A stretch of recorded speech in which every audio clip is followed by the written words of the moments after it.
Good morning, good evening, good afternoon, wherever you are in the world. We know there's a lot of people on today's webinar from all points of the globe.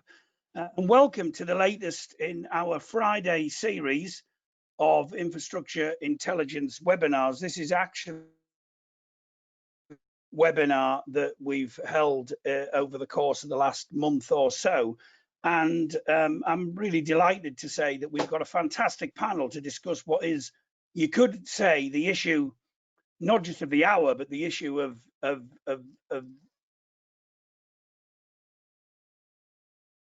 time, really, and that is the vital issue of net zero.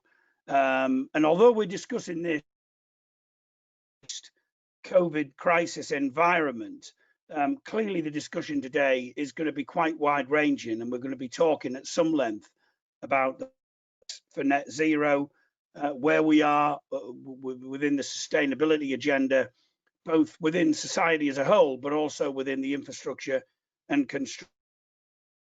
A lot of talk at the moment, certainly in the UK in particular, about build, about infrastructure being used as a key driver of economic prosperity. But where does the climate fit into all of that? And what about the pledges on net zero? Are they going to be forgotten in the dash for growth as the government build its way out of the current crisis?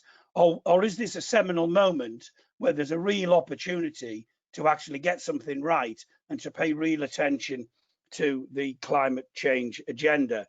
As I say, we've got an excellent panel with us today for the next 90 minutes to discuss these.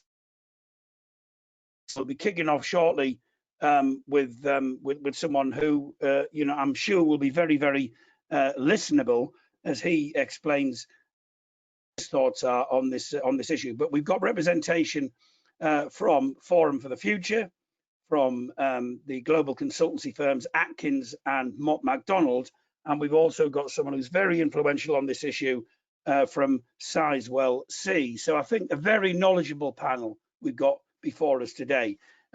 That's probably enough waffle from me to kick things off. I'm Andy Walker, by the way, and I'm editor of Infrastructure Intelligence. Our first speaker is someone who I've heard speak not only on this issue, but on a number of different issues many times in the past. And I would say that Keith Clark, who is chair of the climate change advocacy organization Forward for the Future, is always extremely listenable and often quite thought-provoking as well. And I'm really looking forward to what he's got to say about this particular issue. Keith was formerly the chief executive of the global engineering design consultancy Atkins, a chartered architect with more than 40 years experience in our industry, and I'm sure that his insights are going to be extremely.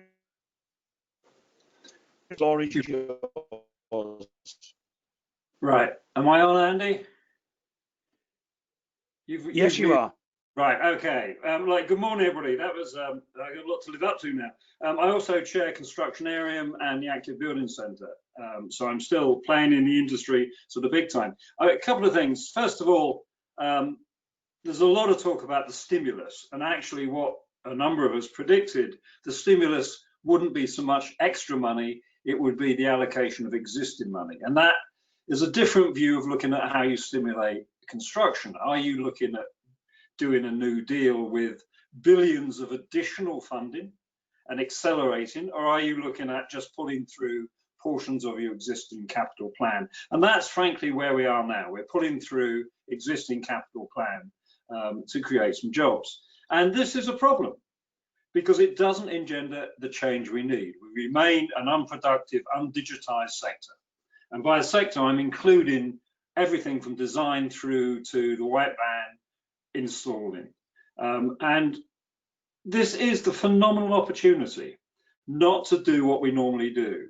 And actually, we are now in competition. We're in competition as a sector with money from every other sector, be it fashion, the arts, aerospace, automotive, new technology, digital, you name it. Every sector, retail, hospitality, are all suffering direly.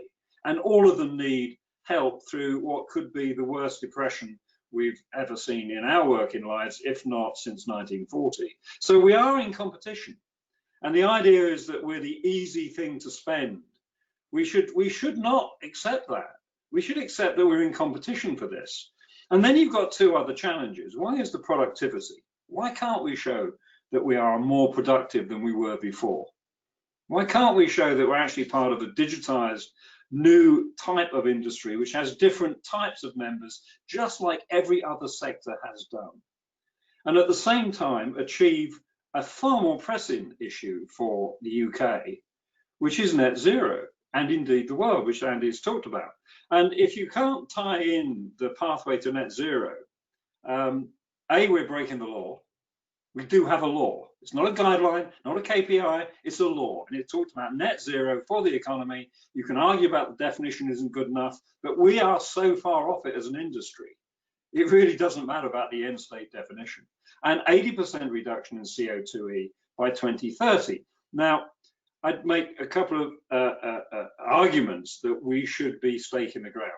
For us to have, our sector is primary, something that can stop the UK getting to its target. If we do achieve our part, which is 40% of the carbon, plus or minus, if we do achieve it, it doesn't necessarily get us there. But if we don't achieve it, we can stop the whole economy getting there. So we are vital to that. We're not the solution, but we're fundamental to the rest. Agriculture has to do, all sorts of things has to do. And that means we have to look at mitigation rather than adaptation. We still have to make things resilient. We still have to future-proof our infrastructure, which is going to cost more and more money as climate becomes more extreme.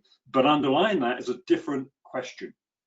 And the different question, as opposed to the normal question with bigger answers, is mitigation, decarbonizing what we do as an industry. And I saw contractors signed up at Contractors Declare yesterday. Fantastic. We have architects declare, iStructE declare, construction area, and we put together a list of all those declaring. So how are we going to get there? What would be reasonable if you're going to get to 80% reduction by 2030? Well, let's say the 95% of the industry, and that means designers, project managers, architects, engineers, procurers, tier 1, tier 2, subcontractors, white van traders, by 2025, January 2025, 16-month program from the beginning of this year, should have embedded practice, not the best in class, but everybody, the entire industry being able to design and implement something which is materially low carbon, trending towards net zero. Now, some projects will never be net zero without offset, but that doesn't mean you don't try, and you don't use offset as the first excuse. That's the residual bit. And if you set that as a date, that says, if you get there, not the best in class, the entire industry with that knowledge, assimilating the necessary steps, embedded with the skills within 60 months. Well, actually 55 now left.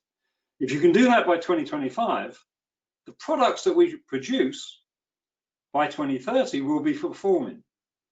You can't actually get to a point at 2030 you've learned how to do it, because that means 5 years after that you're still producing projects which have just started to comply with where you want to be. So you have to do it earlier. And when you set that ground, you say like, oh, January, that's okay.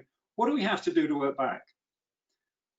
Two small issues we could do, and without, I have to say, the Council for Sustainable Business had a meeting this week with Prince Charles speaking a webinar, and 110 companies stipulating, private sector, banks, all sorts of people saying we are going to get to net zero by 2030, not 2050, 2030. The rest of the industries, other sectors, are staking the ground to get there before our industry. Why can't we be that responsive? Well, because it's disruptive. And you may not have the same business models, and you may not have the same entities in place. You may have new entrants. You may have people who fail and people succeed. That's called progress. I look forward to that disruption. It would be fantastic if we could have an industry that was based on a new type of economy, based upon the technology that transforming construction is looking, high value manufacturing, de-skilling our sites from a craft to an assembly of components, to a kit of parts, joining up the design process with the execution on site. And the drift between the two is one of the major issues for productivity. I used to be a contractor before this, and the flow of design information, we all know, on great projects is fantastic, and on the rest is a nightmare. So it's kind of urgent. One thing I'd say though, it's not reasonable for us to expect everybody in your company to have assimilated the complexity of climate change. You know, it's science, politics, business models, behavioral psychology, the way media deal with issues like this, the way our psychology deals with extreme risk, which is generally we trying to ignore it because it's too difficult. And you've got to do all of this and look how it affects your project this week, when you've got the client yelling, you've got the subcontractors yelling, you've got the designers giving you stuff late, you've got your mortgage to pay, you're worried about your spouse, and it's Friday night, and I turn up as a CEO and say we have a fundamentally different parameter of design, which is CO2e. A bit tough. How do we support our industry to make that transition? It's partly psychology, it's partly education. It's not a version of what we do now. It will by definition be disruptive, and we should embrace that disruption. And we will make many suboptimal mistakes. The saddest thing would be that as an industry, we go, well, we need the clients to tell us what to do. We do not offer it to clients.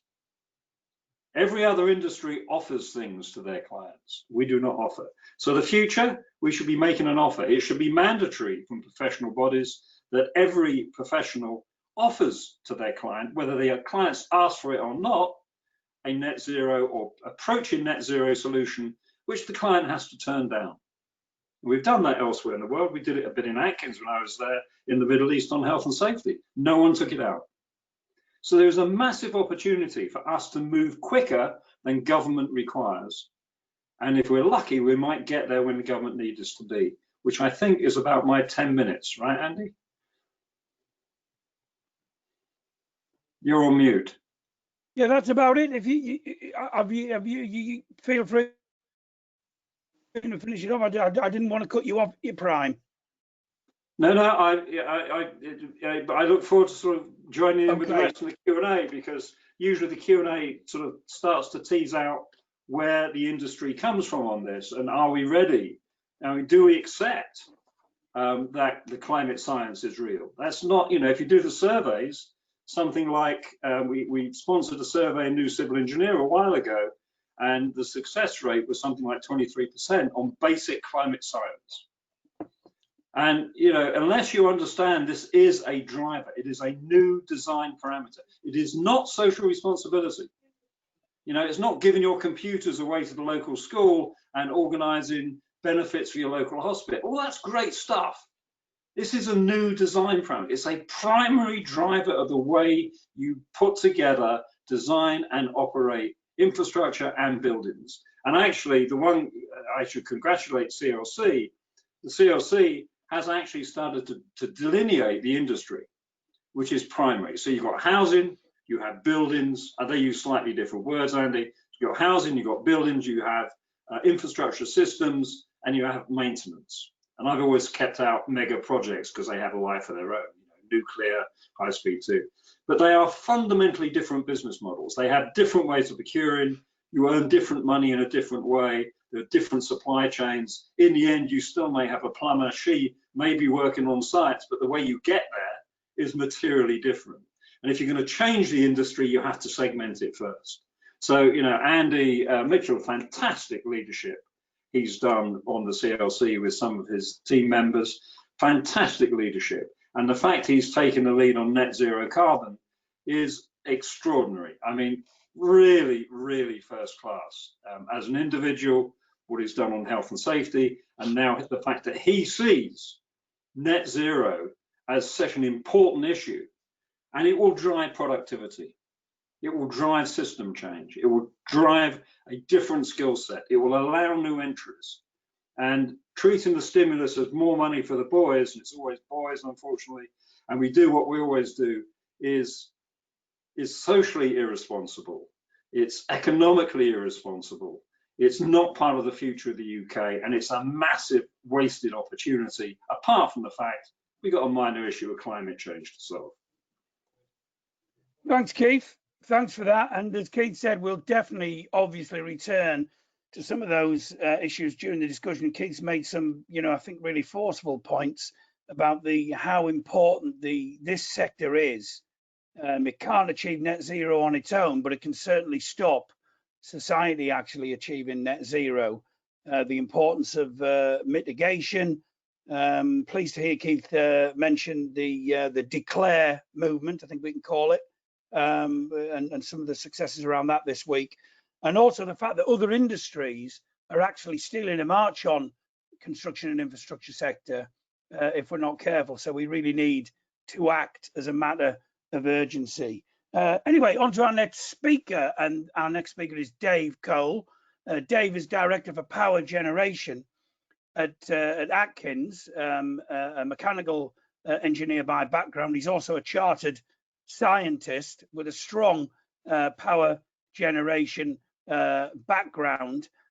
He's been involved in numerous power and petrochemical plant projects in the past, and is I think it's fair to say, somewhat of an expert on a number of these issues around the question of sustainability and net zero. So Dave, the floor is yours. Over to you. Thank you, Andy. Well, I'll try and live up to that introduction. And thanks to Keith as well. Keith, I should highlight, I've worked in Atkins for nearly 15 years now. And when I joined, Keith was introducing carbon critical design then. So it's good to see that. Yeah, you're laughing. I remember that. I remember the logo as well. So it's good to see that you're ahead of the time there, and it's still relevant today. So we talked about COVID-19, and the point here as well in terms of decarbonisation. Before COVID-19, we were already behind the curve to get to net zero by 2050. And as Keith has rightly pointed out, that is a legal requirement. So we have 30 years or 11,000 days, as I like to think of it, to get this right. And the scale of the challenge is enormous and touches all facets of our lives. Furthermore, the world is not the same as it was when the UK made the commitment to law to net zero before COVID-19. The economic crisis it's caused has changed everything, and many believe the structured package, the stimulus package we need to avoid the depression, should be focused on net zero. But what should that look like? What should we do? How should we go about it? At the end of last year, in engineering net zero, we took a look at the Committee for Climate Change's further ambition scenario. I should mention at this point that other scenarios are available. However, that scenario, that publication, was the one that caused us to set in law that we would get to net zero by 2050. So it's an important publication, and the Committee for Climate Change perform an important role to cause that sort of influence. And we examined if we can build a net zero system in time, and also importantly, would it work? So the word system here is really key. What we see today are policies in some areas, or a lack of in others, which stimulate only one component of a system. For this to work, be affordable, be efficient, and be sustainable, and I think the word sustainable is important too. Keith talked earlier about competition for money from different sectors. Well, there's also going to be competition for materials and competition for projects as the world tries to decarbonise at the same time. If you look at the volumes of metal required to decarbonise, it mind boggles just on the UK need, let alone everything else. So we need to look at the whole energy system, power, infrastructure, and when I say infrastructure, I mean heat as well, and decarbonisation of heat, and transportation. So we should also cost the components of the system on that basis, the whole system. So in our approach, we looked at system complexity and interdependency. I managed to say it. That's already increasing. We already run a pretty complex system, but if you look at how smart we potentially want our future system to be, then that gets challenging to another level. And we did an engineering assessment. What technologies are available today that we could build the system with? That's really important. You need to decarbonize by 2050. You need to build now with things you've already got, as well as developing the new things you're going to need. And we need to look at the technical and commercial risk associated with each component. So we did not do whole system modeling. There's quite a lot of that already, and some of that is indeed based on technologies as yet unproven. So some key points about the system. The future system, in terms of power, which I do tend to focus on, so forgive me, it could be highly intermittent at a 58 or 60% level of renewables. That power system could be 28% reliant on carbon capture, something we don't have yet in the UK, but we need to build potentially up to 4 times global capacity. And we need natural gas for power and hydrogen manufacture. Firm power, i.e. baseload, things you can rely on when it's not windy and not sunny, drops significantly from the system we have today to from about 80% to less than a third. So we're going to have a highly intermittent system.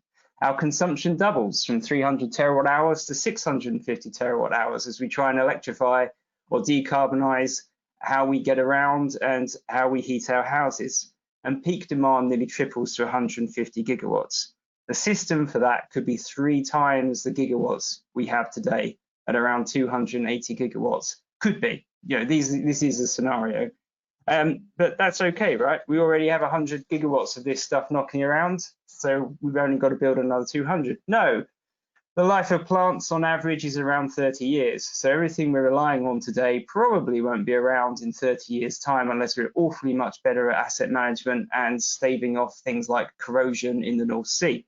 So we have to rebuild things that we've got today as well as the new infrastructure we need. So in 30 years, we need to replace everything we have today, build twice as much again, build a new carbon capture system, build a new hydrogen system, and build an energy storage system that's probably 10 times what we have today, but the scale and function of that is yet to be determined. Are we going to use it for interseason? Are we going to use it from day to day? What's that going to work?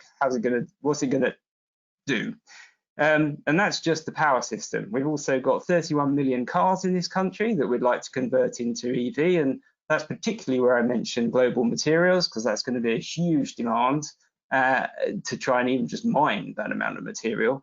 We've got 29 million homes, and we've even got our railway lines are only 42% electrified. So if you want to use railways and we want to use low carbon electricity to get around by train, then we still got an electrification challenge to go on, or we could use hydrogen, etc., etc. So let's come to power and the recent paper we've put out. So we've released this week a paper called The Race to Net Zero, and we're trying to look at, based on some simple estimates, how we're doing in building that system I just described. So the CCC estimated you need to build a build rate of about 9 to 12 gigawatts per annum to achieve the net zero system. We did a bottom-up assessment and we concur with that number, especially when you add in the need on carbon capture, hydrogen and energy storage infrastructure. In the last 50 years, the highest single build rate by some distance we achieved was 6 gigawatts. That was 3.5 gas and 2.5 wind. So we're looking at a build rate that is unprecedented in our approach. And if you do look back through the history of what we built, it tends to be a single technology at a time. So we built coal in one go, we built nuclear in one go, we did gas in one go, we've done offshore wind in one go.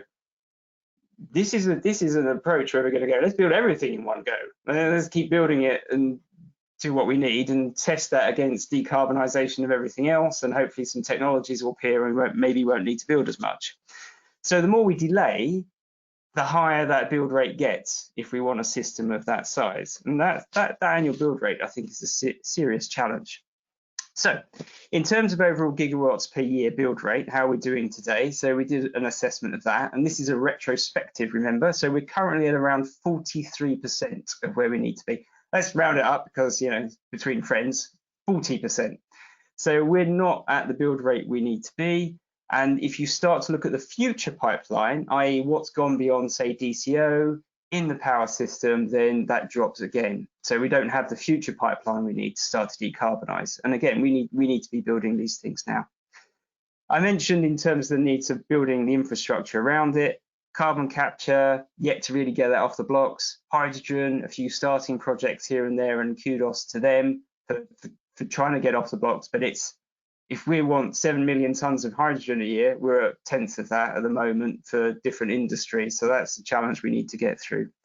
And the amount of plant that we need for all of these things, you're looking at 30 to 60 methane reforming plants for hydrogen, perhaps 200 to 700 electrolyzer units, depending on how the prices of those are and how they match up.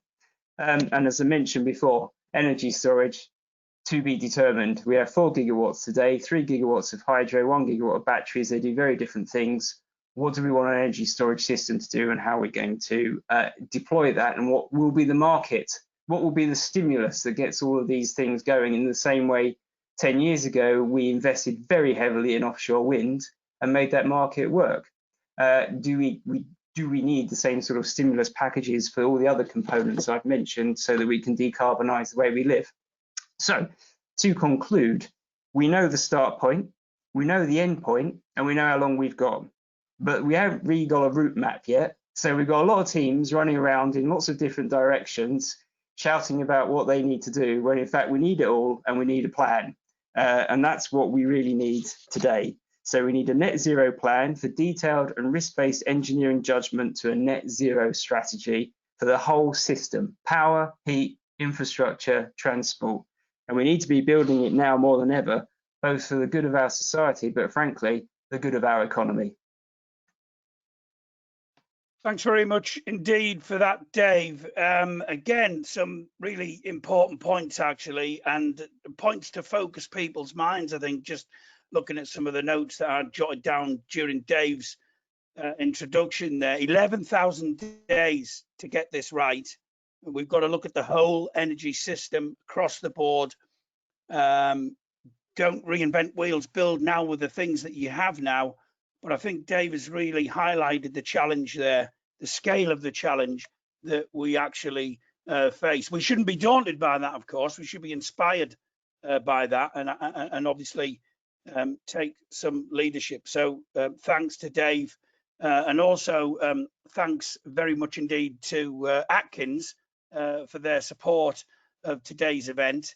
Atkins are also sponsors of the Infrastructure Intelligence Net Zero Hub on our website. Yes, we do have such a thing, so do feel free to drop in there and have a look at some of the latest news, including a report of this event that we'll have later today, because we have one of our infrastructure intelligence scribes beavering away in the background to write up this webinar later. It'll also be available to watch again online, as they say. Right, our next speaker is someone, again, who knows quite a lot about this particular subject, and also about, maybe, dare we say, the harder edge of the subject, the money side of it as well. Julia Pike is the Director of Financing at Sizewell C, which, for those who don't know, although sure many of our audience here will know, that it's a project that is going to provide 7% of the UK's need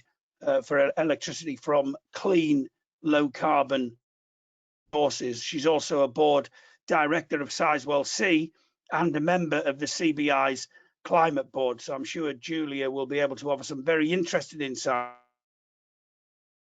and experiences at Sizewell, but also on the wider business issues of this particular issue. So Julia, over to you. And I think Julia might be on mute at the moment. We just need to get her back.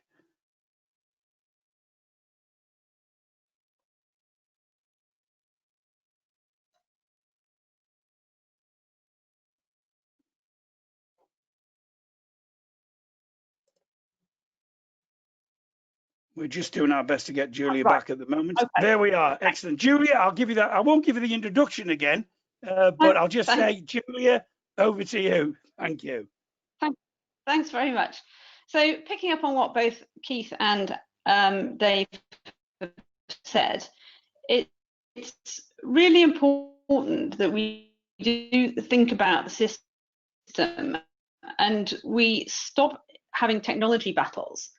We have a huge challenge and we need to use technologies we know work today, and we need to continue to develop new technologies. So by way of sort of putting what I'm going to say into context, EDF has most energy technologies. We have wind, we have solar, we have hydro, we have battery storage, we have energy efficiency, we have EV charging businesses, and of course we have nuclear, which is what I'm largely going to talk about. And I'd say we also spend £2 million a day, that's a day, on research and development. So it's in this context that we know that to achieve net zero affordably for UK consumers, we need nuclear in the UK. We're not saying that because we have an outdated technology to bring forward. We have all technologies. We are at the forefront of R&D, and we know that we need nuclear. So I'd like to highlight a few issues around how we bring forward nuclear. And the particular issue is the importance of continuity. So as everybody will know, we're building Hinkley Point C in Somerset. That's the first new nuclear power in the UK for a generation. So it's since Sizewell B, which I think came online in 1995. We've spent 12 years and more than £2 billion achieving a detailed buildable design which meets UK regulatory standards at Hinkley. And when I say it's taken 12 years and more than £2 billion, we weren't starting with a sheet of paper, we were starting with European approved projects already in construction.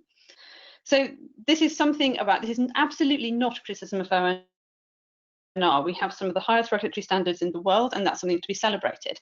It's just to say how long it takes in reality to get a nuclear design into the UK. So having spent all of this money and having got going at Hinkley and having worked with a lot of the supply chain to train people how to build nuclear in the UK, we need to be allowed to copy that design and to actually get the benefits of fleet build. It's fleet build, it's copying the design, it's doing the same thing more than once, which will actually get costs down. The whole history of nuclear is of building first of a kind, and we need to stop that and build a copy. So for Sizewell, we've done all the engineering work to show that we can build an above ground copy in the different ground conditions of Suffolk. And as you said, Andy, I'm sure people know, but it will be a 3.2 gigawatt copy project, with the exception that whereas in the UK, nuclear has only ever really been used to make grid electricity, and that uses about 40% of the heat that we make, and then we cool 60% and we put it back into the sea. In a world in which decarbonising heat is one of our greatest challenges, that doesn't seem hugely sensible, and we are looking at taking the heat out of Sizewell C to use for things like hydrogen, synthetic fuels, maybe even direct air capture, which we're looking at the moment, district heating, industrial heating, cooling data centres, and so on. So we're looking at making the most use we can of the asset. And actually we're working with both Mott MacDonald and Atkins on this, who are obviously part of our speaker panel today. So on productivity, which Keith mentioned, we have really good news, which is the power of the copy. Unit 2, Hinkley's a two-unit power station. It's showing really impressive productivity benefits from Unit 1. So, for example, it's taken 45% less time to install a ton of steel at Unit 2. What we want to do, that's replicated across all sorts of things at Unit 2. And what we want to do is to take those productivity benefits and start Sizewell C with the productivity benefits of Hinkley Unit 1 and treat it as though it were Hinkley Unit 3. Sizewell C itself is a 2-unit plant. So, I mean, I think if you sometimes when Kwasi Kwarteng's speaking, he talks about how we have all the technologies we need today to achieve net zero. That doesn't mean we shouldn't develop new ones, but we face less of a technological challenge than we face a big challenge of public buy-in and getting the economic and technical systems to work together. So we're working again with people including Mott MacDonald and Atkins on a net zero town project. So the town nearest to Sizewell, it's a town of around 5,000 people, and we're looking at engineering net zero. So sometimes when people talk about making towns net zero, what they're really talking about is entering into contracts to buy 100% renewables without necessarily focusing on what's making electricity when the wind's not blowing and the sun's not shining. We are engineering net zero. We're looking at, with the town council, at where are the emissions coming from? So looking at what's really impacting people's lives, looking at the quality of the housing stock, looking at doing things for people like insulation, cladding, making the transport net zero compatible, using the power of all the EDF businesses. But the thing that I think is most exciting about what we're doing is that it's sort of like Dragon's Den, with the town council playing the dragons and us bringing forward ideas.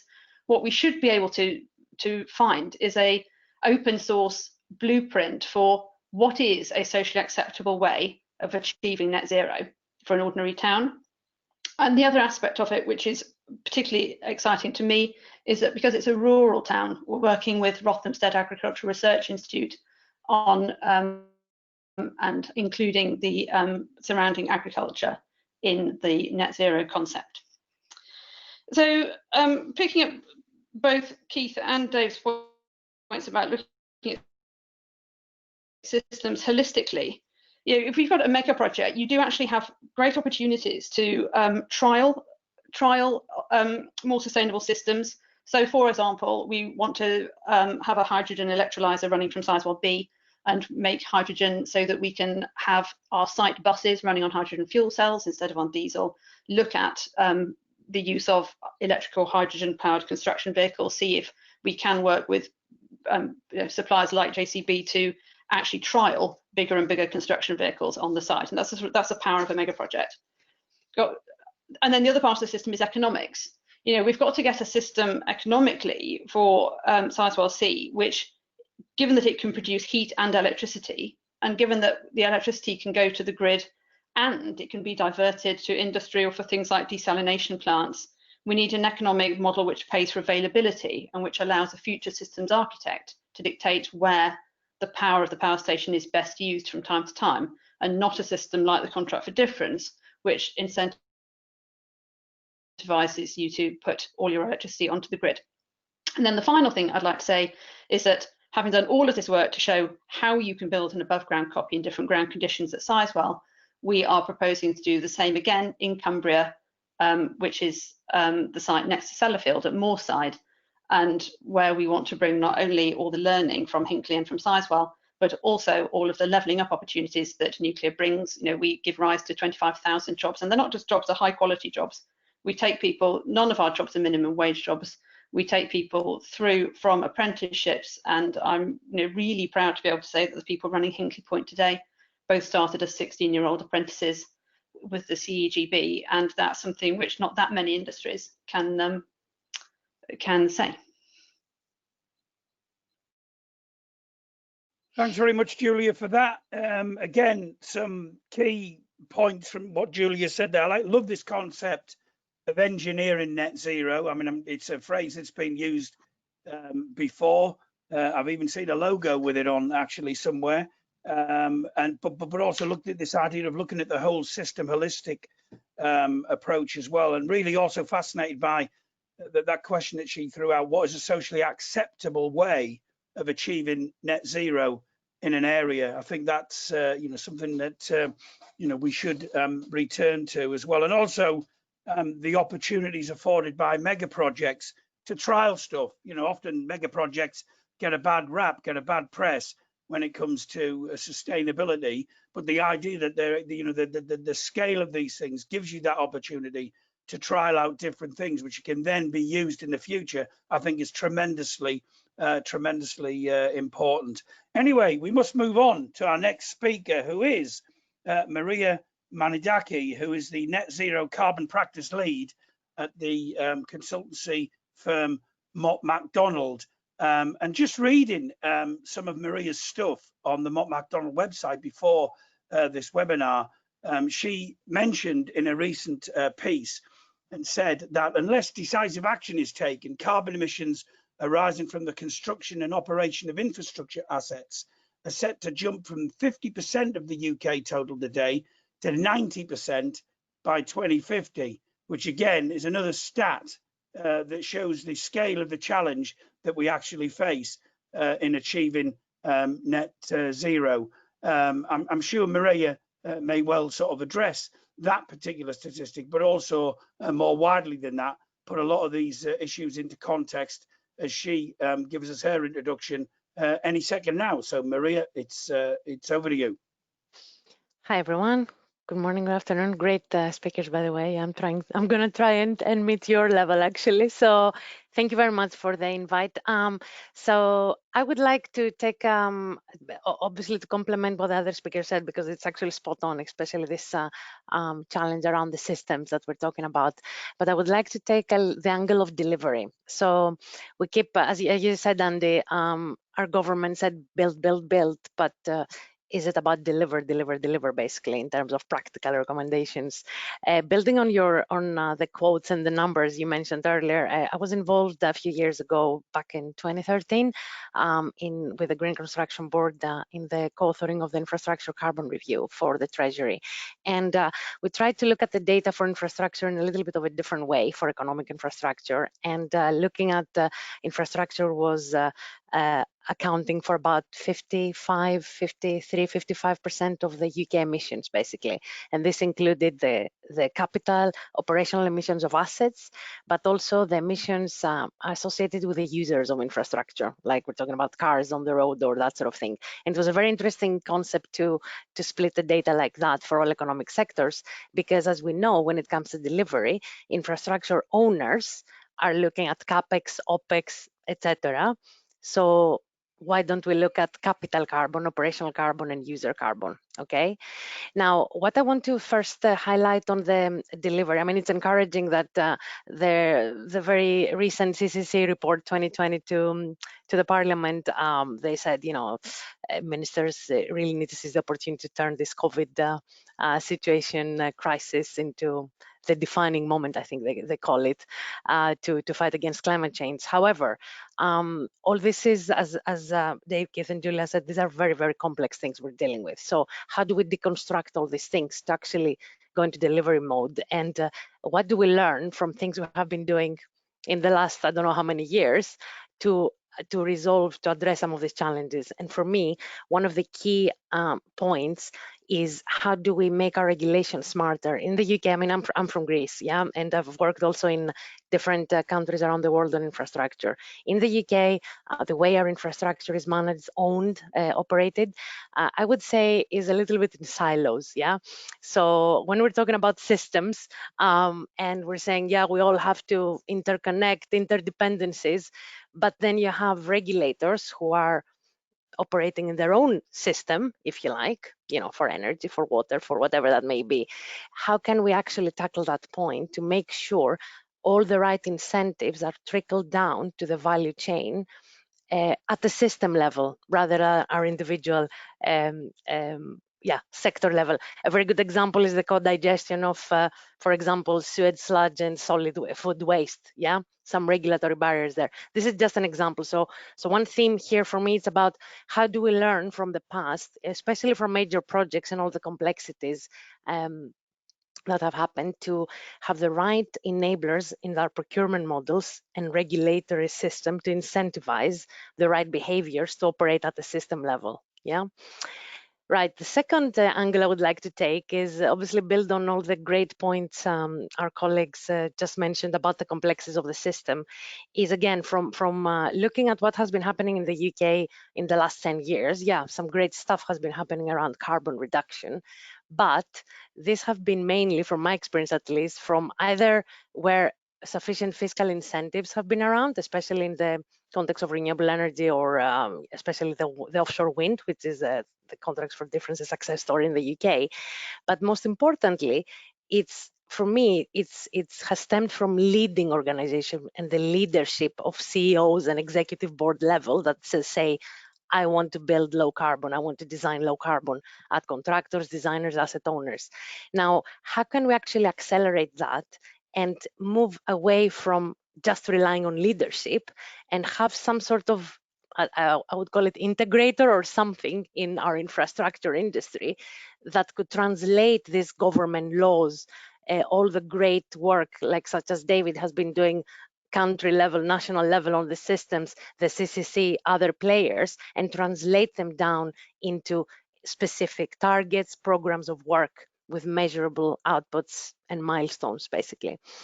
And do not forget on this, all the interdependencies that Julia also mentioned. So how can we understand within the systems, each player in the value chain, being the asset owner, designer, contractor, whatever that may be, how can they understand which emissions they can actually control and which emissions they can actually influence, so they can take ownership, the greatest ownership in the things they can directly control. Yeah. The third point I would like to mention, obviously, I'm not going to go into details on technology because David has given us an excellent, and Julia, overview of the great technologies that have been available that we need to develop. But I want us to not forget the point within that system, to not forget about the demand and the demand management angle of the equation.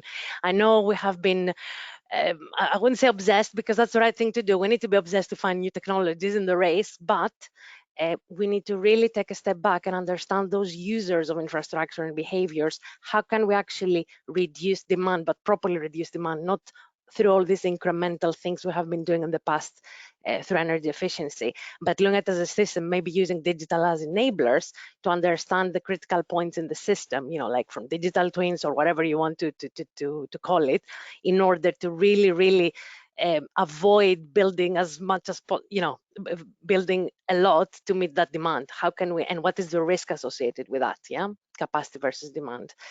Another dimension I want to mention, which links to that demand point, is the role of users of infrastructure and the social dimension. We shouldn't be forgetting that although on the one hand there is the planning system and the delivery mode of the assets to create the system and fit and aligning it to net zero, we shouldn't forget, linked to the demand point, that the user behaviors have a huge role to play in the emissions in our country, in our world. So how do we make sure we, first of all, deliver better social outcomes for them when we're planning for things, but most importantly, how do we take them on board in order to also understand their behaviors, but to see how can they reduce their own consumption in ways that, or changing different modes, so that we can meet that net zero target without getting the users on board. Don't ask me how to do that, because obviously I'm not a behavioral scientist and expert, but this is a very critical point. Look at what happened with COVID. Us users of infrastructure, we decided to follow government advice and stay at home. Well, hopefully most of us. What did it lead to? Well, it led that, you know, emissions have been going down. That's great. Okay, we're not saying that a net zero future will be like the COVID, but it highlights again the power of the people, I would say, no, the importance of the users in infrastructure. So yeah, the engagement piece is key, and also linking to Julia's points and Keith's and Dave's around skills. It's not about net zero. It's not only about the engineering, technology, digital skills. It's also about the psychology, as Keith mentioned, behavioral things.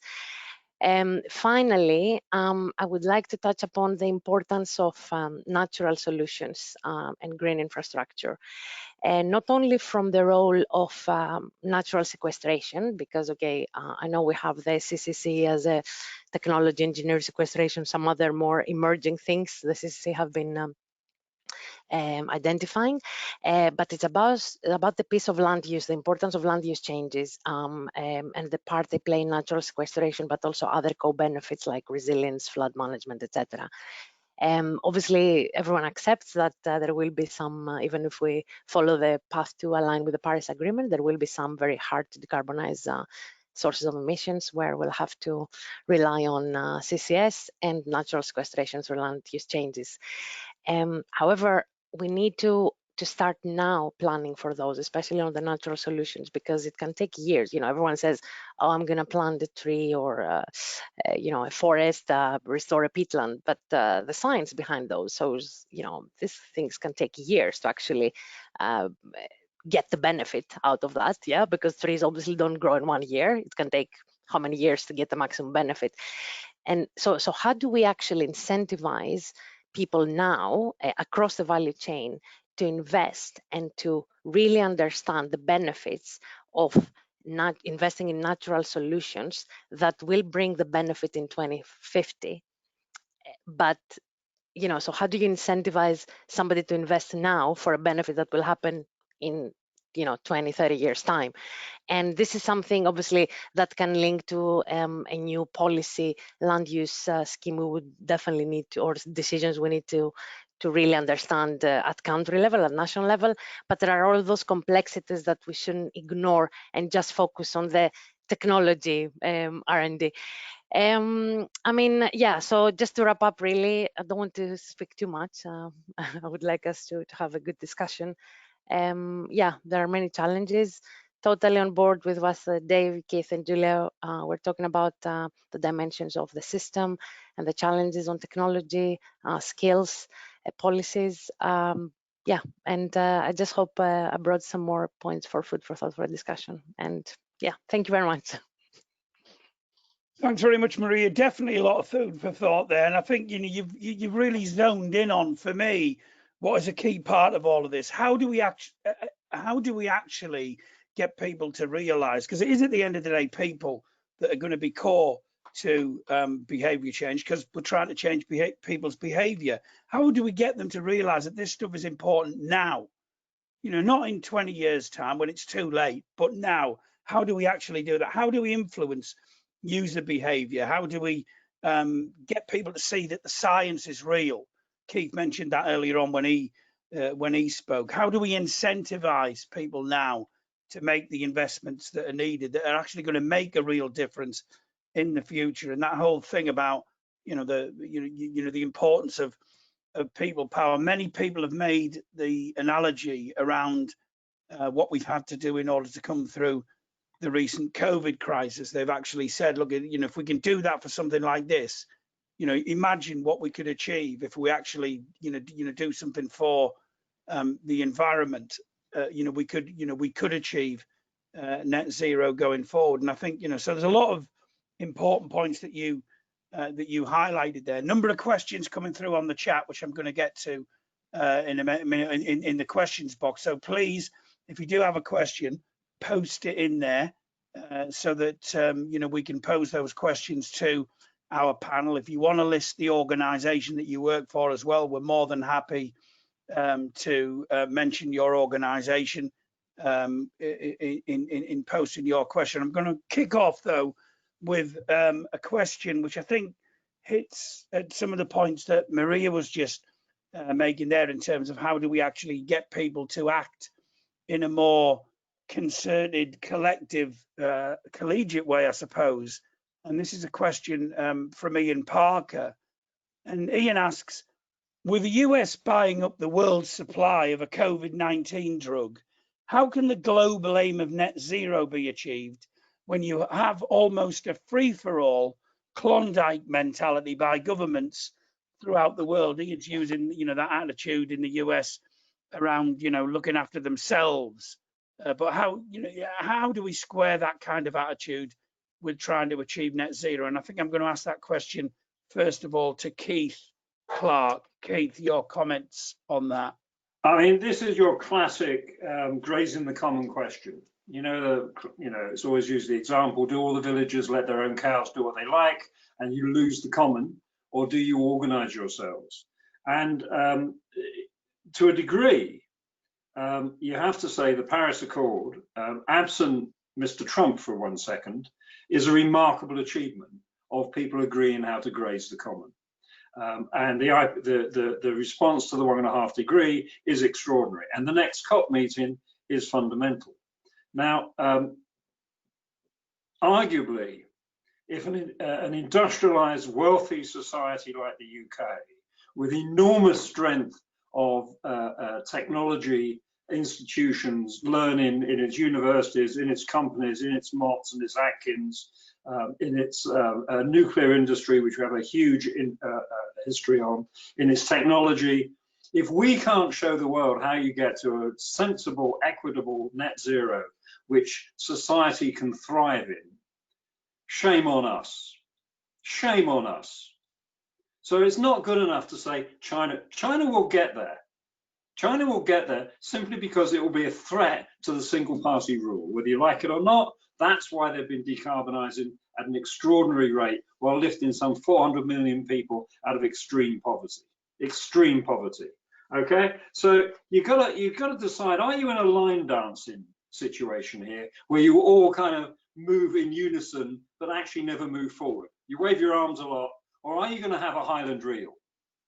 And a Highland reel means some of us go off and make some glorious bloody mistakes, because we're going to stake the ground. And if the UK can't do it, the EU will. And I'll bet you, actually, I'll bet you a pound to a penny, Mr. Parker, that within 10 years, China if Trump stays in power and the US stays on its route, which I don't think it will, China will be putting carbon tariffs on what they do, just like the EU is. In the meantime, we are going to build somewhere in the world 6 Europes. We are going to make 3 billion, 4 billion people middle class. They deserve it. They want it. You can't choose. Now, the question is, if we can't show how you do it in our society, with all the issues that David's brought up, which are, you know, massive choices about systems. And actually, I do not think it's a behavioural issue where we are starting from scratch. If you look Rio Tinto, just their price went up compared with BHP because BHP is not prepared for a low carbon future. The market is moving there. The chief executives are moving there, sometimes through morality, because they're worried what their kids will say about them, sometimes because they get it themselves, and sometimes because their share price goes down, or they can't hire staff, or it's all of those, or they actually do understand climate. BP and Shell have both written off 17 billion and 20 billion of, for the first time ever, actually, you know, assets that will never be produced in the market. This is the dynamic of money and behavior is extraordinary. We are going to have electric or hydrogen transportation, and we are going to buy electric cars. You don't have to ask the punter in the street. We are going to have a different electric. We are going to make transformation. You don't have to wait for society. We have Extinction Rebellion. You've got students who are going, you are killing my future. That is there. We're moving slower than society.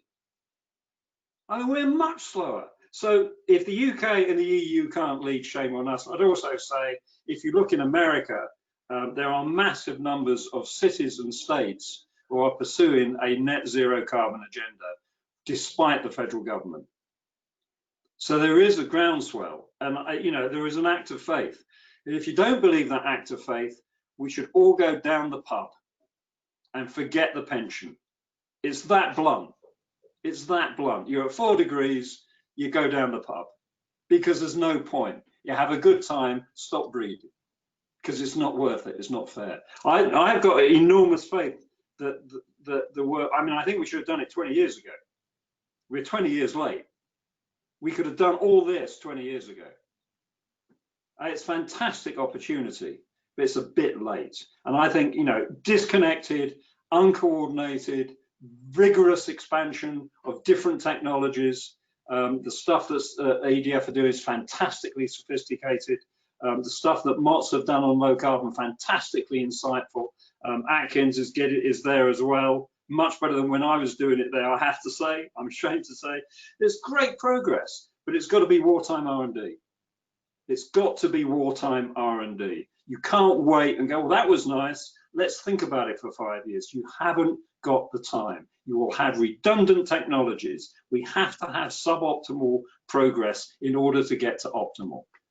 It's a fantastic situation for engineers to be in.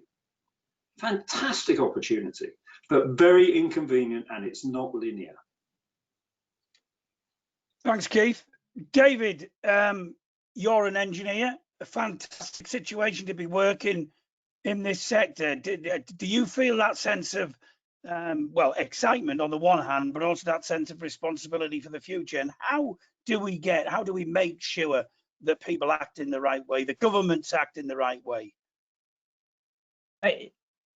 Is there a sense of excitement? Yes. I mean, the challenge this represents and the opportunity to have a positive impact on society, your country, and the world is right. And as Keith rightly points out, if you want to attract staff and recruit good engineers, and if people want to do this, people want to do this. If they don't want to have a reputation or a career which is seen to be detrimental to our planet. So we want to improve things. So the excitement is there. The frustration comes in where you can go, for blimey, this is bloody obvious, isn't it? We want to build some low carbon technology. Why don't we just get on with it? And you see, I mean, look at the EU at the moment as an example. Or you have a situation there for various reasons, which we won't get into now, where the Fessenheim nuclear power station has closed in France. which gives you 12 terawatt hours a year. That's more than solar in France. And on the other side of the border, you've got a large coal power station being switched on. I mean, it borders on insanity, to be honest. But that excitement is definitely there. We can see technologies we've got today that can actually deliver it. And it's a whole range of things. You've got mega projects where we're developing great engineers on nuclear power stations. We've got 600 people working on Hinkley Point C. They've all been developed. We take on apprentices, we take on graduates every year. We push them hard, we give them loads of responsibility, and they respond bloody brilliantly every single time to engineering and designing a great future. And then you've got all the bits associated with those mega projects. You know, there's the stuff that Julia talked about, the community impact of a mega project, all the bits that go around it. Can we build a hydrogen economy? Can we break down this into benefit for the people that live nearby as much as for the country? And then you can say, right, copying, right? You get this right, you commoditize it, you're sensible with digital, you automate how you're doing your designing, you take cost out of construction, you do all these things. If you get to the point where you can copy this and do it efficiently, you can then take it worldwide. And you need to take it worldwide because we need to do that so that other countries who need support to develop low carbon economies get those copies. They get those copies built, they get that benefit too. So you get that constant evening up of society, both in your own country, but actually in other countries around the world. Because it's no blooming good if we decarbonize the UK and everyone else just cracks on. We've got to give that coherence. So the engineering challenge is great, hugely exciting, but we need projects. We need projects up and running. We need them going to build them, design them, do all those things. And for that, you need a plan. And for that, you need the right investment in the right markets, and it needs to get going. About 20 years ago, as Keith said. I agree with Keith. Thanks very much, Dave. Julia, your thoughts on that? Dave said, you know, we need projects. You're obviously involved, have been involved in, you know, a massively influential project in this area. Your thoughts on this question? Well, I mean, I very much agree again with both Keith and Dave. I think that, you know, the perfect really is the enemy of the good in this. I think we need people to stop worrying about what's the absolutely perfect, no regret solution, what will turn out to have been the perfect, deliverable, affordable mix, and get on with some projects. If something is obviously a good idea because it's a copy and it's going to be cheaper and it's going to employ people, why are we still waiting? You know, while the benefits of a copy project start to erode, why not just get on with it? And I think being, you know, much braver about the idea that you can take decisions which may, in hindsight, turn out to have been imperfect, but still better than taking no decision. Because the alternative to taking these imperfect decisions appears to be that we do nothing while the world warms up, and as Dave says, while Germany actually commissions an unabated coal power station, which it's actually incredible that as we turn off, they build a new one and turn it on. It's the most extraordinary state of affairs, and it's based on this concept of technology battle and looking for the perfect solution.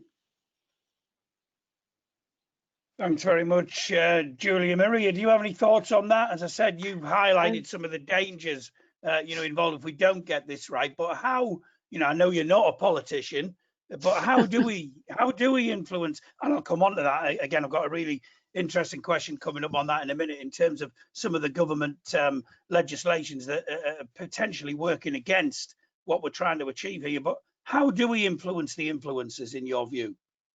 How do we influence the influences? Right, that's a very good question. Yeah, I'm not a politician, no way. But yeah, to influence the influencers, I assume you're talking about the government, regulators, etc. I think, I mean, from my experience in engaging with these people as part of various projects, especially strategic projects, I think what they're looking for is that practical, real world examples of why things they're recommending do not work and what could work. And they're quite open at listening. Now, if it goes down to a political decision, purely political decision, rather than a common sense decision, that's where the problem starts. And linking a dimension on the political things, which I was in a very difficult situation. I remember last year I was in Southeast Asia, and I was in Singapore, and I was presenting some stuff, you know, just good by sharing knowledge, etc. on net zero.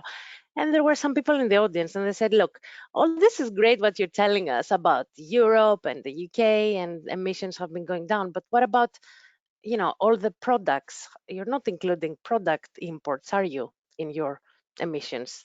Because we are manufacturing your products. So does this mean it's the burden shifting? So no, does this mean you're going to build all these great new shiny things, reducing your emissions, whilst we are increasing ours because we're building things for you, and we still haven't got the capacity to build our own things? So that's a different dimension, just to add a bit of complexity to the answer. But to answer your question, as long as you understand, you explain to those influencers the actual commercial risk profile of different decisions in the projects and why people will not do them if the risk is too high or unacceptable and not allocated correctly, then they're not going to understand it, and they will still deliver or develop procurement and commercial models that maybe will not incentivize the right players to deliver those projects basically efficiently. Thanks for that, Maria. Keith, I was struck by what you said when you spoke, when you talked about the industry and some of the people that work within it, not necessarily offering stuff to, you know, to clients, or maybe influencing the agenda enough, shall we say, slightly putting words into your mouth there. You've come across, you know, a lot of, you know, politicians in your time. How do we understand the importance of this issue? How do we get them to basically listen to what we're saying, and also hopefully then to act in the right way? I mean, I suppose that's a key question on all sorts of issues, really. Well, I think the UK and probably America, I don't know the numbers on America, we're quite unusual in that we don't have people in politics who have an engineering background. I mean, in France, you know, the industry government mix of highly qualified engineers, you know, Vincent from EDF, I mean, it's seamless. So the understanding of engineering and technology and business, not just the academic and business, is far more linked. And Germany has sort of a different model. And Sweden has a sort of different model. But our model is quite separate. So we have professional politicians, love them dearly, but they know absolutely sweet nothing about a design process. And I have to say, and I can say this because I ran a construction company and Atkins, fantastic people, but you know, their ability to communicate in language another audience would understand is zero. Okay, it's zero. It's a nightmare. And you know, our ability as an industry, and I include the ICE, to actually define questions rather than answer. Atkins, I had 18,500 people, fantastically good, as does Mott's, as does the other companies, who can answer questions. Fantastically, you know, unbelievable people. They couldn't define a question if it bit them. And we're in the world of defining questions. And they're really, really complex interfaces. And when we do try and do it, there is a real danger. And I think the Royal Academy of Engineering is slightly going down that route with system of system analysis. So, you know, we did this at Future City Catapult, looking at a city. So which bit of the city system do you look at? Do you look at health, transportation, land use, built form, urban environment, air quality, microclimates, biodiversity, aging population, social inclusion? I've probably done half the list. Which of those systems are you going to look at? You can't change all of them, because if you try and change all of them, you go nowhere. You know, you just wave your arms. So you have to choose bits. And I'd argue for us, our primary issue, we are spending about 40 billion a year. So, you know, in 10 years, we're going to be close to $500 billion in current practice. So while someone works out in another set of sector or expertise, whether the cars are all hydrogen or the buses are hydrogen or cars, and that's going to keep going back and forth. The roads that we're building need to be done with lesser material and more sustainable material, regardless of what's on them. So you can't wait for the other guys or women to solve the problem. You've got to solve what you do. You can't wait for reform of the entire land use zoning system. It might need to happen, But in the meantime, we're still building a shed load. You've got to decide you want nuclear to be X% of our energy policy, because the gestation time is about 25 years. You make the decision, you go for it. So I think, come back to more explicitly, how do you communicate? You have to go into their language. And right now, I'd argue that there's two languages for this government in this moment. And that is, this industry is prepared to improve its productivity, to be disruptive, to get you more for your money, at the same time leveling up the economy with skills. And as a consequence, by the way, it's a given it will be decarbonized. Now, there's no point going in on climate change first. It's got to be leveling up the economy and a more productive high-tech industry. Otherwise, what are you offering me? So that's the language we should be using. It's a way of describing ourselves differently. It doesn't change what the agenda that everyone's just done. And that actually, through the EDGE group, we're pushing very, very hard that all the stimulus money, whether it's additional or core, should have productivity strings and decarbonising strings, which are inconvenient and hard to achieve. And the more you achieve them, the more money you get. And the less you achieve them, the less money you get, because we can't afford it as a society to give it to underperformers in any sector. I love competition. It's fantastic. Thanks, Keith. Julia, you mentioned when you spoke earlier about some of the new stuff that you were trying, and the fact that you're working on such a large-scale project afforded you the opportunity to do that. Can you reflect on some of those things? Some of maybe those things that we could then show. Look, this stuff really works, and we could use it in other areas. Yeah, and I think this is sort of generally I'm a fan of competition, but I think this is one area where I think that a bit of government-directed cooperation would be very helpful. So if we take Sizewell C, the wind from both Greater Gabbard and Galloper comes in onto the same beach. So in the same beach, you have electricity from Sizewell B, from Sizewell C. So together they're 10% plus Galloper and Greater Gabbard, and it seems evident to me that there are enormous opportunities to cooperate with something like hydrogen electrolysis, where you can have the best of both, where you're going to take a base load of power from Sizewell C and possibly have it heat assisted if heat assisted electrolysis turns out to be a good way of making cost competitive hydrogen, and to take the intermittent power from the offshore wind industry. And I think sort of facilitated cooperation from initiatives from government would be really helpful in that way, because that's not really something where it's particularly productive for the two industries to compete against each other. It's something where it's more productive, and particularly for consumers. A real issue for us with planning on in Sizewell is the level of local unhappiness with the uncoordinated approach to things like the grid connections. So this is giving rise to a lot of stress for a lot of coastal communities, and something again which is facilitated cooperation between projects, even if they are otherwise in a competitive framework, would be really useful. And it's something which I think that maybe Ofgem could start to facilitate, so that we don't have this. The current regime not only encourages but actually obliges grid to respond to individual connection requests, and I think increasingly that's not going to be a very helpful way forward, either for the coastal communities or actually really for the industry, because each one of those is unnecessarily expensive when they could just be aggregated.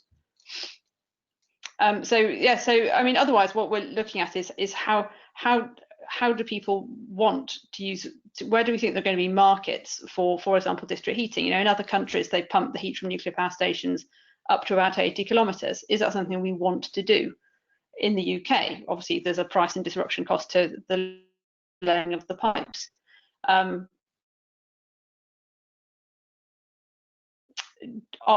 Do we want to as a national policy, again, going back to the points about systems, co-locating data centers with nuclear power stations? We use, as we all sit at home using technology, our data center use is going through the roof. Do we actually want to, somebody somewhere, the government, to encourage the co-location of data centers with extremely secure continuous sources of power, like, for example, nuclear power stations, which can also provide the cooling? from use of our waste heat. So is that sort of somebody thinking about where is the best system? And at the moment we're thinking about it, and it's really exciting, and we're working with lots of really clever people, and it would be really good if the government sort of pulled together a government-side customer for this sort of joined up systems thinking. Thanks, Julie. I think that's a really important point about how do we ensure that we're joined up, and not just in relation to different aspects of this issue in the UK. There's an interesting question. There's our questioner asked it specifically of David, and I think this is something that can be forgotten by many contributors to this discussion and debate. I don't mean the ones we've got here. And it's a question from Sakshi Tiwari, and he asks David, how can we hope to get a carbon capture system in developing nations, considering that we first make them the people around, obviously there's a lot of conversation in the developing world. America's been mentioned, Europe's been mentioned. What about the developing nations? How do we ensure that we get things right there? I think I'll come back to some of the earlier points. Obviously, I'll try and communicate well as an engineer, Keith. I'll try and get the questions right. But I think there's two things we need to do as engineers in this challenge, and that's bring simplicity to what is a very complicated, could be a very complicated situation, and look at opportunity. So in each of those areas, we're always looking at opportunity. But in this specific question around carbon capture, how do we bring that, again, simplicity and opportunity? How do we copy the stuff? How do we develop the technologies that we need to build out at scale? What is it that would make sense in those regions? Because it's not like for like. The UK has a certain setup. Somewhere hot will have a different arrangement. You can think about powering, and everything needs energy. If you're going to go, I'm going to build direct air capture, you go, fab, that's great. You still need to power that. Every time you convert something from one form to another, it consumes energy. So your energy demand is constantly increasing, even though you're trying to get it down on the demand side, as Maria pointed out so well on energy efficiency is so important, but it keeps ratcheting up. So you've got to look at the technologies, you've got to look at the situation, you've got to say, this would work for you. This is the way that you could go about doing it. And we have an opportunity here in the UK to build a large carbon capture system for what we need now today to get through and keep transitioning into a net zero society. If we can get that working, if we can get that efficient, and we can get it working for multiple complex projects, then we have an opportunity to roll that out in new countries and new places at a reduced cost, because we've done it efficiently, we kept it simple. If we look at different technologies, so even the land-based stuff, which I know a bit less about, but looking at those things you might do there, then you can start to roll those things through. And it's that collaboration as well between different technologies that's just so important. When you look at, you kind of sit in different, discussion groups and stuff like that. And if you're sitting with an offshore wind team, you mention the N word, the temperature drops about 20 degrees and vice versa. And you're going, well, renewables, you're looking for different ways to make yourself firm power. Nuclear, you're looking different ways to be a more flexible part of the system. You're looking at the same technology. We need it all. Could you please work together a bit more? And I think I'll totally bring Julia's point into that as well, which is government has a role to play to force that collaboration in the way that it's set its own departments up. It needs the way government works itself needs to be more collaborative, and then it needs to drive that into industry. And then we need to get the cost of these technologies down so that we can then sell them at a reasonable price around the world, get them built, because that would help developing countries. Oh, I just had one thing. If a really good book, to read about how leveling up is Factfulness by Hans Rosling. Really worth a look at in this debate, because it is about medicine and world health, but blimey, that is a really useful text. Thanks, Dave, for that. Just want to return to Maria. Again, I was struck by about the importance of how do we incentivize user behavior, and you spoke quite eloquently, I think, about the importance of the power of people really in all of that. You're obviously close to this kind of stuff in terms of your day job, but stepping outside of that, if it's possible to do that, your observations on what you see and how we marry, I suppose, the professional side with the social side. Keith mentioned earlier, the Extinction Rebellion movement, and the fact that in many ways people out there are running ahead of us on this issue. How do we make sure that we actually catch up? Yeah, that's a very good question, Andy. By the way, I'm also an engineer, so maybe I struggle to communicate with people, but there you go. But for me, the message is that basically to address all these challenges we've been talking about, we cannot do it as skills in silos. If it's an engineering project, you need behavioral specialists, social scientists, you need environmental people, you need all sorts of digital other skills. Yeah, so it's not about just saying how we as engineers can communicate with the Extinction Rebellion guys, and tell them this is how you do it, or the people in the neighborhood. Is about how do we actually, in every project we're doing, we embed these considerations to engage with the users early and more strategically, having these conversations, maybe having people who are not engineers to talk about these things, if they can communicate things better. But it's about how do we, in practical terms, we talk about what we're doing and why we're doing it. Because a lot of people in Extinction Rebellion, I've met quite a lot of people personally. Some of them are excellent. Others are in the space of activism for the case of activism, which I still think activism is a great thing and we need activism, but we also need to have that conversation between activism and practicalities of things. So it's just a different language that we're using, that's all. So to go back to your, to answer your question, I personally think the way we think about projects or, whatever work we're doing to try and meet that net zero challenge from a systems thinking, we cannot rely only on here is an engineer, a mechanical, electrical, civil. We need to bring in every project other skills and disciplines to change that conversation, including the users. So far, we have only been engaging with the public if we had to obtain planning permissions, So you just go, we present the project, that's it. No, the conversation has to change. That's it. Sorry, I didn't answer your question probably. But no, that's great. That's great. We're almost out of time, actually. I'm always struck by how quickly the debate goes, but I've got what I hope is a really good question to finish. And it's actually putting all you guys in the hot seat, actually, on this issue. Because, basically, think ahead to a year's time in Glasgow. A last minute change has happened and you're the head. You're running the COP summit. What would be the one action or message to the world that you could say that would speed up net zero? What would it be? And we'll kick it off with, and I know it's unfair because I'm putting you on the spot, but hey, sometimes life's unfair. Anyway, what would be that one action, that one message that you'd get across if you were running the COP summit? Julia, first of all.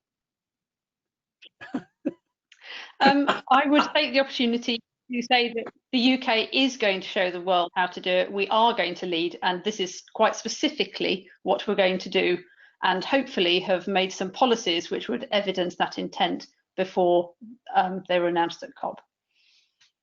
Thanks very much. Short and to the point, absolutely fantastic. Dave, what would your one key message be? We're going to build low carbon in the UK so we can build it everywhere. Maria, I know you said you weren't a politician earlier on, but I've just made you one. So, oh my God. Okay, I think I would say something totally different. But anyway, I would say that whoever claims they can do this on their own is lying, and we can only do this together. Excellent message. And finally, would your message be? Well, let's assume I got ruffled blonde hair, and I'm speaking in a Churchillian voice, which I think is or is it a Roosevelt voice these days? I'd say, well, the UK has emerged with a new engineering world where we have digitized our built environment and taken the lead in the way we synthesize technology and the delivery in our construction sector. And we started this actually over a year ago with our economic stimulus by embedding low carbon targets into everything we do in the built environment, getting productivity, skills training, and leveling up our society. And here's the evidence of the last 12 months. And we're going to go forward with this as the world leader. All right? That's the speech that Johnson could make, but it means he has to pull his finger out now. It's not an announcement in 12 months. It's actually saying the economic stimulus is about decarbonising our construction industry and the other sectors as well, but we can lead on it. You've got fantastic skills, engineers, scientists, I mean, fantastic skills in the UK. Excellent, excellent answer, and with the ruffled hair as well, which has certainly reminded me that my lockdown haircut has actually run out, so I need to get that sorted out fairly sharpish. Thank you very, very much to all of our panel for their contributions this morning, to Maria Manidaki from McDonald, from Dave Cole from Atkins, to Julia Pike from EDF and Sizewell C, and thank you very much indeed to Keith Clark from Forum for the Future. A lot of food for thought there, I think. It's a subject that we will definitely return to in the future. We're hoping to interview some other big hitters as well as the big hitters that we've been speaking to this morning. Thanks again also to Atkins for their support for today's event as well. Next week, we'll be here again with another infrastructure intelligence webinar when we start looking at the public sector pipeline after COVID. And it's the first in a series of 2 events, because we have another one the week after on the 17th of July when we look at the private sector pipeline after COVID. And we'll be making sure that the people that we speak to at both of those webinars are very much zoned into the issue of net zero, because as Keith and all of our other speakers today pointed out, it's absolutely essential that net zero is part and parcel of every single project and all of the levelling up investment that takes place in the UK over the coming months and over the coming years. Thanks very much again to all of our panel, and thanks again to everybody for logging on and for watching and for listening. And I hope you have a great Friday and a fantastic weekend. And it only remains for me now to say thanks very much on behalf of Infrastructure Intelligence, and thanks very much on behalf of the panel. Thank you very much. Thanks, Andy. Thanks. Thanks, guys. Thank you.